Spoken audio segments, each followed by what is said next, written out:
E aí, pessoal, vamos começar mais um vídeo então de material complementar. Nesse vídeo a gente vai falar sobre o teorema de existência e unicidade e também vai ver alguns exemplos sobre domínio e intervalo máximo de soluções. Vamos começar relembrando o teorema de existência e unicidade.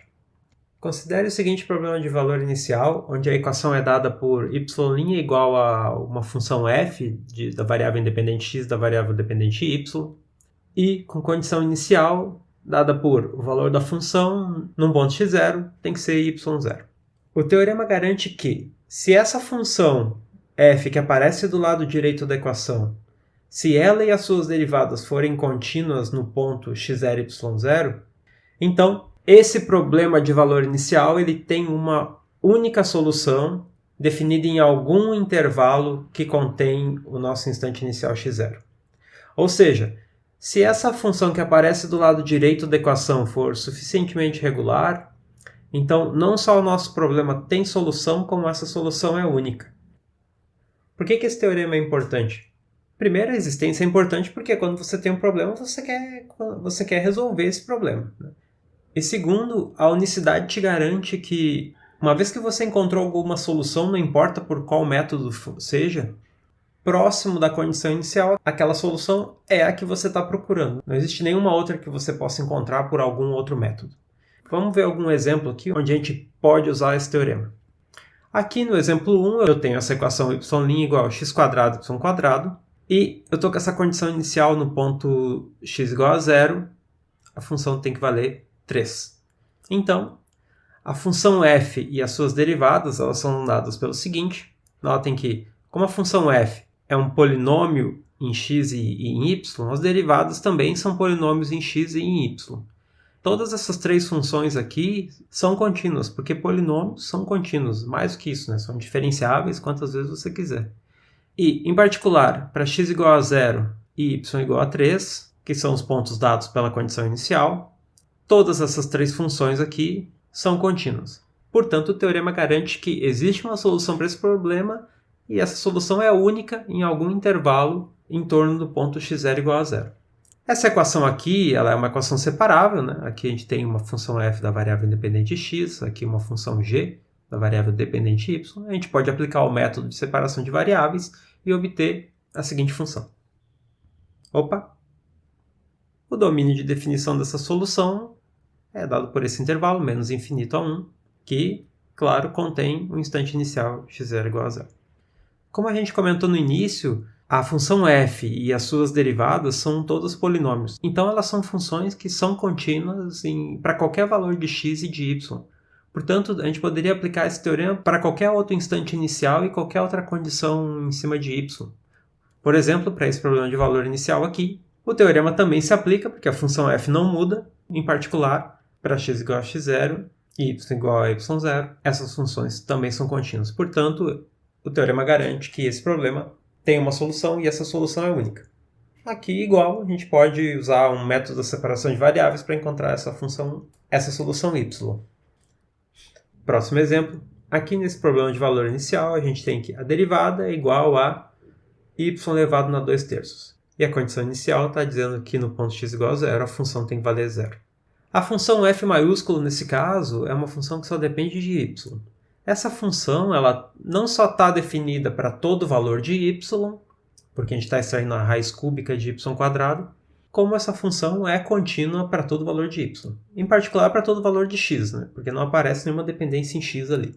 A derivada dessa função com relação a x dá 0, que também é uma função contínua, e a derivada com relação a y dá esse quociente. Notem que esse quociente não está definido para y igual a 0. Na verdade, essa função f maiúscula ela não é diferenciável em y igual a 0. Portanto, como essa derivada da f com relação a y não existe para y igual a 0, em particular, essa função não pode ser contínua. A função derivada com relação a y não pode ser contínua em y igual a 0.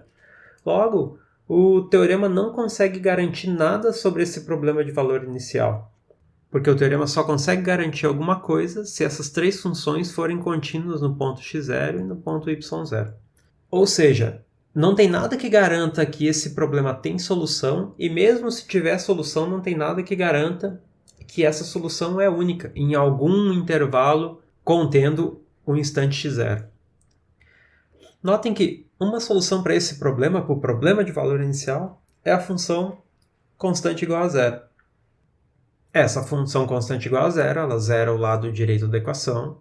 Como ela é constante, a derivada é zero, então zero o lado esquerdo também. E claro que satisfaz a condição inicial. Ela vale zero em todos os pontos, em particular em x igual a zero. Porém, se você aplicar o método de separação de variáveis aqui, você vai encontrar essa outra solução. Então agora a gente tem uma função que não é mais identicamente nula e que também resolve a equação diferencial e a condição inicial. Então aqui a gente tem essas duas funções que são soluções para o nosso problema. Na verdade, a situação aqui é um pouco mais exótica, porque a gente pode fazer uma combinação dessas duas funções e obter uma terceira solução. Por exemplo, a gente pode pegar a função que vale 0 para x negativo e vale x sobre 3 ao cubo para x maior ou igual que zero. Essa função ela vale 0 em x igual a zero, ou seja, satisfaz a condição inicial. Ela é diferenciável em todos os pontos e a derivada satisfaz a equação diferencial. Dá para ir um pouco mais longe com essas combinações e montar a seguinte função. A função que vale 0 até o instante s, e que a partir do instante s ela é dada por essa função aqui. O gráfico dessa função é dado em azul na figura. Então, todas essas funções aqui, elas satisfazem a equação diferencial e também a condição inicial. Então, como nesse último exemplo aqui eu posso escolher qualquer valor de s positivo, isso aqui garante que eu tenho um conjunto infinito de soluções para aquele problema de valor inicial. Notem que o problema aqui veio do fato de que essa função aqui não estava definida em y igual a zero. Ou seja, qualquer problema de valor inicial envolvendo essa equação e que dê valor y igual a zero em algum instante x, a gente vai ter problema com a existência e unicidade de soluções. Por exemplo, eu poderia trocar esse problema de valor inicial pelo seguinte. Aqui eu só troquei o instante inicial. Portanto, todas aquelas conclusões que eu fiz antes também se aplicam. Então, aqui, uma dessas três funções ela não existe no ponto y0 igual a zero. E, portanto, ela não é contínua no ponto x0 e y0. Portanto, o teorema não garante que esse problema vai ter solução, ou, mesmo que tenha, que essa solução vai ser única. Agora, se a gente manter a equação e impor a seguinte condição inicial, que a função y no instante 0 tenha valor 1, aí a análise muda, porque agora eu tenho essa função f que eu já sabia que era uma função que estava definida em toda a reta e que era contínua. Aqui a derivada com relação a x ela é identicamente nula, então é contínua também. E agora, a minha derivada com relação a y, que é dada por esse quociente, ela está definida em y igual a 1, e mais do que isso, né? Essa função é contínua em y igual a 1. Portanto, como todas essas três funções são contínuas no ponto dado pela condição inicial, eu consigo usar o teorema e garantir que esse problema de valor inicial vai ter solução e que essa solução é única. Bom, essa é uma equação que é separável, então a gente pode implementar o método para equações separáveis aqui e encontrar essa solução. Então a solução do problema de valor inicial é dado por x mais 3 sobre 3 ao cubo e tem intervalo de definição menos 3 infinito. Só uma observação, esse teorema é um teorema de existência e unicidade, ele não diz nada sobre como que se encontra soluções de problemas de valor inicial. Ele é um resultado para garantir que quando você for procurar por soluções, você pode procurar por soluções. Vamos falar um pouco sobre domínio de solução, sobre intervalo máximo de definição de uma solução. Aqui eu tenho esse problema de valor inicial, onde a derivada de uma função incógnita y é dada por esse quociente, e eu quero encontrar uma função que resolve essa equação diferencial sujeita a essa condição. Notem que essa equação ela é separável porque eu posso escrever esse quociente como sendo 1 mais 2t vezes 1 sobre 3y² menos 6y. Aqui eu tenho uma função da variável independente t e aqui eu tenho uma função da variável dependente y. Então vamos implementar o método. Como sempre, apesar de estar lidando com um problema de valor inicial, a primeira coisa que a gente vai fazer é procurar pela solução geral. O primeiro passo do método é olhar para as raízes da função g. Notem que a g é um quociente de numerador 1, então essa função nunca é zero. Logo, a equação diferencial não tem nenhuma solução constante. Agora vamos começar com a separação de variáveis. A primeira coisa é trocar a notação da derivada. Depois eu vou dividir tudo por g e multiplicar por dt. O próximo passo é integrar. As duas integrais envolvem polinômios, então o resultado dessa integração é o seguinte. Então essa expressão final determina soluções para a equação diferencial. E mais, como no item 1 a gente não encontrou nenhuma outra solução, isso garante que essa expressão final representa a solução geral da equação diferencial. Agora, de todas essas soluções, a gente vai determinar aquela que satisfaz a condição inicial. Para isso, a gente tem que impor nessa expressão a seguinte condição. Sempre que t for 0, y tem que ser 1, que é o que isso daqui está dizendo. Sempre que t for 0, o resultado de yt tem que ser 1. Então, eu vou impor essas duas condições aqui na expressão que eu encontrei para a solução geral. Então, eu fico com essa identidade. Aqui do lado esquerdo eu tenho 1 menos 3, fica menos 2, e, portanto, a minha constante c é menos 2. Isso quer dizer que a solução do meu problema de valor inicial é uma função y que satisfaz essa identidade. Notem que essa não é uma expressão onde você pode escrever y como função de t explicitamente. A gente não tem na manga nenhuma ferramenta que consiga resolver essa equação cúbica para y. Então, a gente deixa a solução escrita dessa maneira implícita mesmo. Essa expressão está dizendo que a solução do seu problema de valor inicial é uma função y que satisfaz essa identidade para todo valor de t. Para todo valor de t aonde? É o que a gente vai ver agora. Então vamos limpar um pouco a tela e ficar só com a solução do problema de valor inicial. O que eu quero fazer aqui é determinar o intervalo máximo de definição da solução. Bom, para isso, notem que a solução y ela não pode assumir qualquer valor. Olhando para a equação diferencial, a gente vê que a equação ela contém um quociente, então a gente precisa garantir que essa expressão no denominador nunca seja zero. Como essa expressão é um polinômio, de grau 2, a gente pode resolver isso aqui, por exemplo, aplicando Bhaskara, e ver que essa expressão nunca é zero se y não for zero e se não for 2. Então, de todos os valores possíveis, a gente quer excluir aqueles onde essas duas situações aqui ocorrem. Portanto, a gente vai ver quando que essas situações ocorrem e excluir esses casos. Primeiro, para que a função y seja zero, da expressão da solução a gente obtém que todo aquele lado esquerdo precisa ser zero. Isso é a mesma coisa que dizer que t tem que satisfazer essa equação de grau 2. Agora, os únicos instantes em que t satisfaz isso é quando t é igual a 1 ou quando t é igual a menos 2. Então, esses são valores que t não pode assumir. Porque quando t assume esses valores, são os únicos instantes em que a função y pode valer zero. Próximo caso, se o y for 2, eu vou substituir y igual a 2 na solução do problema, vou obter essa identidade, simplificando o lado esquerdo, eu obtenho isso, e, portanto, t precisa ser solução dessa equação. Aplicando Bhaskara, a gente vê que as únicas soluções possíveis para essa equação de grau 2 são quando t assume valores complexos, ou seja, não existe nenhum valor real de t que satisfaça essa equação de grau 2. Portanto, as situações em que eu tenho problema são os instantes t igual a 1 e t igual a menos 2, que é quando a função y pode valer zero. E isso daqui está me dizendo que a função y nunca vai valer 2. Portanto, eu tenho que me preocupar só com esses instantes aqui. Vamos então desenhar a reta real e marcar os pontos que não podem estar no domínio da solução. Como essas são as únicas restrições que eu tenho para o meu domínio, eu vou olhar para o que sobrou. Notem que esses dois pontos eles dividem a reta em 3 intervalos. O intervalo que vem antes de menos 2, o intervalo entre menos 2 e 1, e o intervalo para valores maiores do que 1.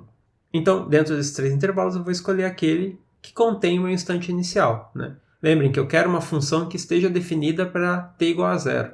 Portanto, o meu domínio de solução tem que conter o ponto t igual a zero. Como o zero está por aqui, então esse daqui vai ser o meu intervalo domínio da solução. E, portanto, o intervalo máximo de definição da solução é o intervalo menos 2 e 1. Nos casos que a gente viu anteriormente, a gente conseguia escrever a solução y como uma função de t ou como uma função de x. Então era um pouco mais fácil de determinar qual era o intervalo máximo, né? Você primeiro determinava o intervalo natural da função, depois olhava para as restrições que vinham da equação diferencial. Nesse caso, quando você tem uma solução implícita, essa análise é um pouquinho mais delicada.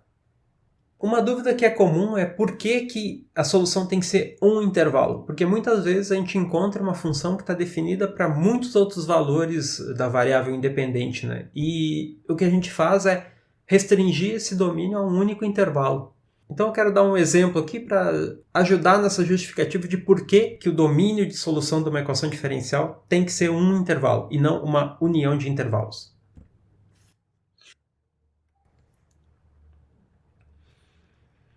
Suponha que você tem uma semente e que a altura dessa semente com relação a você em cada instante de tempo t é dada por uma função h e que essa função h satisfaz essa equação diferencial.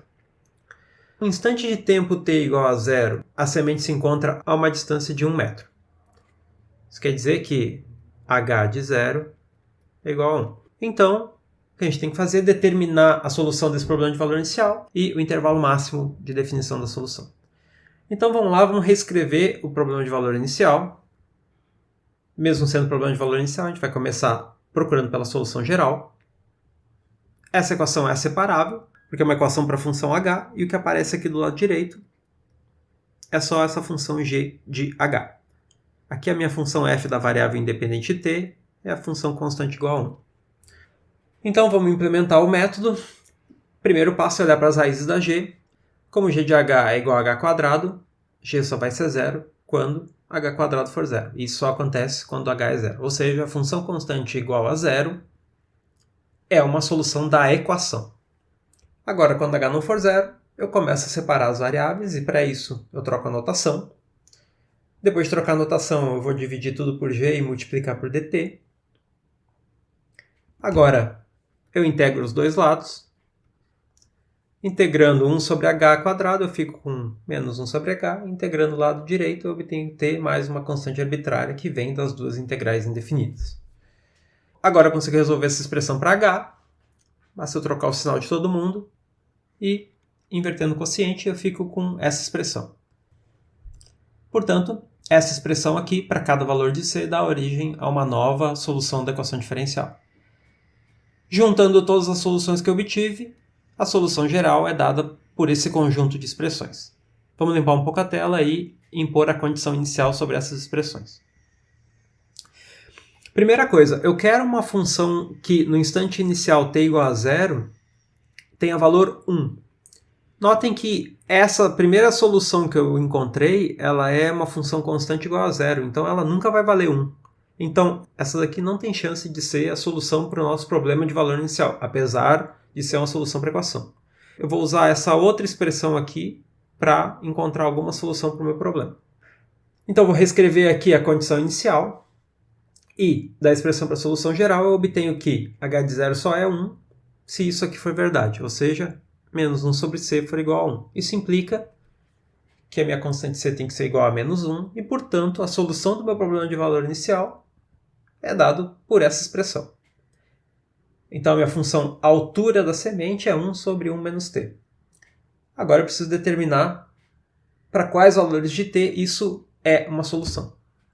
Então, vamos limpar a tela e ficar só com a solução do problema de valor inicial. Bom, vamos fazer o gráfico dessa função h. Notem que essa função 1 sobre 1 menos t está definida para todos os valores reais diferentes de 1. Então, a princípio, essa expressão para h de t resolve a equação diferencial e o problema de valor inicial para todos os valores reais diferentes de 1. Mas notem que o que essa função h representa? A função h representa a altura da semente. Então, imagine, você está aqui no instante t igual a zero, você tem aqui a semente que está a uma altura 1. À medida que você se aproxima do instante t igual a 1, a sua semente está cada vez mais alta. Então, quando você está bem perto do ponto 1, a sua semente está com um valor, ela está com uma altura cada vez maior. Como o gráfico indica, e você pode fazer isso olhando para a expressão da função h, à medida que você se aproxima do instante t igual a 1, a altura da semente está divergindo para mais infinito. Porém, assim que você cruza o instante t igual a 1, a sua função h troca de sinal, ela vira uma função que só assume valores negativos e e à medida que você avança no tempo, a altura está se aproximando do valor zero. Ou seja, você estava com a semente a uma altura 1, aí se aproximando do instante t igual a 1, essa semente diverge para mais infinito. No momento que você cruzou o instante t igual a 1, a semente aparece vindo de menos infinito e se aproximando de você. Então esse é um fenômeno que não faz muito sentido. O fenômeno que acontece antes do instante 1 e o que acontece depois do instante 1 deveriam ser distintos. Então é por isso que ter o domínio da solução como a união desses intervalos, ou seja, todo o domínio natural da função, não faz muito sentido. E é por isso que a gente precisa escolher algum deles. Qual que a gente vai eliminar? Bom, eu sei que eu estou procurando por uma função que esteja definida no ponto t igual a zero, e que no ponto t igual a zero tenha valor 1. Então o único pedaço desses dois gráficos que satisfaz a condição inicial é esse primeiro, o intervalo menos infinito até 1. E é por isso que esse é o intervalo de definição da solução. Agora, se você é uma pessoa que está acostumada com objetos aparecendo no infinito e aparecendo no outro, então o último argumento é que uma coisa que você não vai querer é essa semente se aproximando de você. Então é por isso que a gente escolhe só um instante t menor do que 1 para descrever o fenômeno. Então tá, acabou, por hoje é isso. Tchau!